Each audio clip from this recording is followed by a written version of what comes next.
I met my wife of 5 years over mutual friends when we were clubbing. Overall, it was fun talking and dancing with her.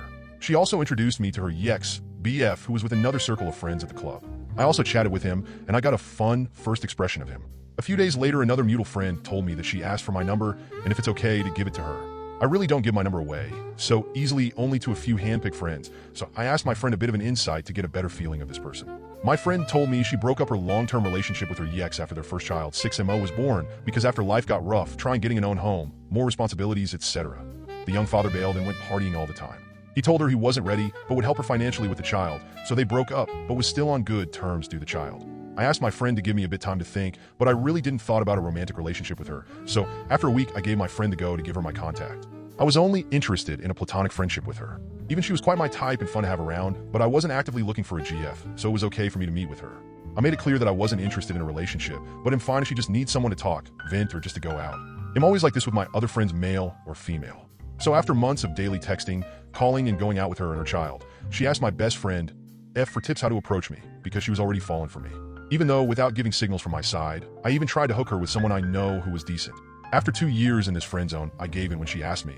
She was almost always by my side. I like her child, I'm child-friendly, met her parents, her friends, and even had a good relation with her ex-BF. After 1 year, I proposed, and after another year, we got married. In this 7 years, as a couple, we attended some of the family gatherings from her ex-BF's family, and hers also with the ex. Even double dates with her ex and GF. Big red flag, right? I noticed, but I'm really not the jealous type. If someone wronged me, and it happened, I just leave and go no contact. For what? Closure? My wife asked me several times if it's okay for me to be so close to her ex because of the child. I always reassured her that I understand the long bond between them, and he's the child's father, and that I'm not jealous or concerned as long as she don't cross boundaries. Then there wouldn't be any consequences. So in June, I found out that she was emotionally cheating with her ex, and he was the aggressor.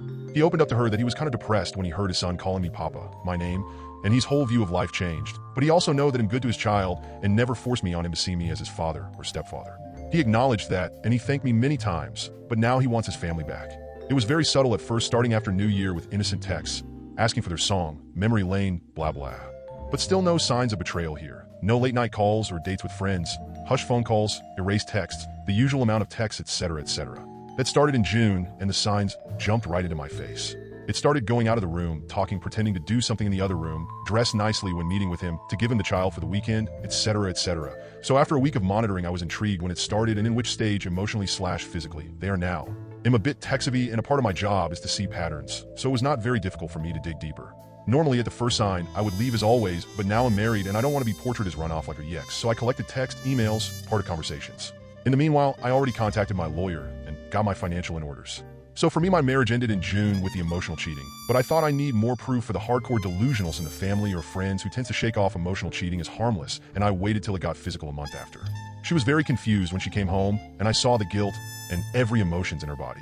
This get-together happened 2 more times, and every time she told him that it was a mistake, blah blah blah. I already withdraw myself emotionally/physically from her the first time. So on a Friday, I hired packers to pack their things, clothes, furniture, things, toys, everything, etc. on a truck on standby outside my house. When she came home after work and bringing the child to the father, I gave her the divorce papers with the evidence at the door, thanked her for the happy 5 faithful years, and to know her family. I told her the truck is waiting for her with their stuff to follow and deliver. The following communications should be over the lawyers as advised.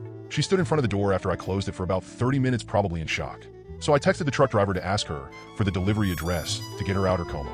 No fault state here, no alimony, no child support, not adopted, my house, all finances separate, no joint accounts. So till today, drama from her and her family, her friends, but to her credit, she confessed everything. Even tried to talk to me, but I'm not really interested. My family and friends stayed polite to her, but won't assist in any way. I love them. I don't really care if they got together again, how sorry she is, etc., etc. But I'm really concerned for myself after reading few of the stories here on Reddit. I loved her kid and her whole family. I supported her in every way, emotionally, financially with her child. Laid the perfect ground for a family future with my own kids, with her maybe, a house, financially independent. But no heartache, only regret for the lost time and effort. I didn't even felt anger or something. In my former relationships, I felt sad for a week, but now, nothing. Should I go to a therapist? But I don't really want to wake a sleeping bear. P.S. Sorry for the long text, language, missing punctuation, wrong spelling, but English is not my first language.